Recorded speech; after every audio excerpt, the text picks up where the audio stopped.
Donc, mieux. Alors justement, depuis fin janvier, eh bien, vous utilisez la technologie Incorpus. Est-ce que tu peux oui. nous dire comment vous l'avez intégrée à l'ensemble des solutions du club? Alors, c'est vrai qu'on a aujourd'hui, on a un chef de la performance aussi qui est au club et qui s'était mis en relation avec David Bariac parce que c'était un sujet sur lequel le club voulait avancer pour avoir des données beaucoup plus objectives sur ce que la joueuse ou le joueur peut ressentir. Et du coup, on est parti depuis janvier sur plutôt un volontariat. On n'a pas voulu imposer cela aux joueuses. Et il s'est avéré que 80% de l'équipe d'elle-même ont voulu faire ça. Et puis après, de là, comment l'adapter, ça n'a pas été très compliqué parce que ça se fait tout, comme l'a dit Papi Napalis, c'est que ça se fait en fait chez elle. Donc, c'est pas très contraignant au réveil. Et nous, tout de suite, on a les infos quand on arrive au club. Donc, c'est très pratique. Et directement avec ces infos, ben derrière, toi, tu es capable de réadapter le protocole d'entraînement pour...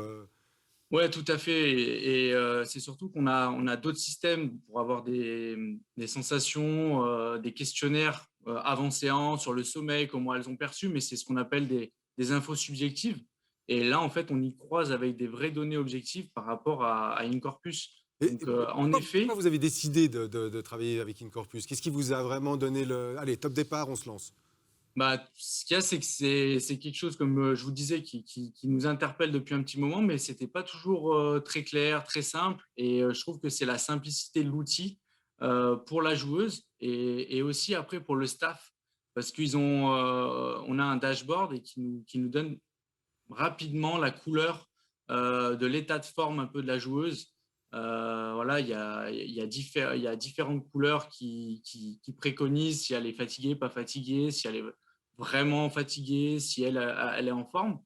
Et ça nous permet, nous, d'adapter sur la séance tout de suite par rapport à cette couleur. Ok. Après, ouais, vas-y, Oh allez-y. non, bah parce que déjà on est un petit peu court au niveau de l'émission, donc je suis désolé, il faut qu'on avance un petit peu. Il y a une question, c'est quel est le commentaire que tu ferais après 3 mois d'essai? Est-ce qu'il y a déjà des résultats objectifs? Est-ce que vous êtes satisfait? Oui, oui, ouais, tout à fait. Nous, honnêtement, on est très ravis. Les joueuses aussi, parce que elles, dès le matin, elles se sont pris au jeu, elles ont quelque chose qui leur plaît. Et nous, ce qui est bien, c'est qu'on a pu aussi, si quand on voulait travailler une forte charge d'entraînement, le lendemain, en plus des données GPS qui nous donnent déjà des infos, on avait quand même le lendemain, voir si la fille était fatiguée, ça pouvait nous permettre de dire, OK, on a quand même atteint notre cible à ce niveau-là. Oui, merci Romain pour cet éclairage. Et puis, moi, j'avais une question, mais tu as répondu un petit peu tout à l'heure. C'est par rapport à l'adaptation des charges d'entraînement en fonction des couleurs qui arrivent Oui, sur ton iPad. oui, oui, tout à fait. En fait, s'il y a une fille, par exemple, si c'était pas prévu dans la semaine que ça soit un jour fort d'entraînement la veille et que après ce jour-là, elle ressort sur une couleur plutôt rouge. Derrière, on va pas pour autant la sortir d'entraînement, c'est pas le but parce que sinon, là, c'est le genre d'outils elles vont penser que c'est une punition et elles vont plus trop jouer le jeu et peut-être ne plus vouloir le faire.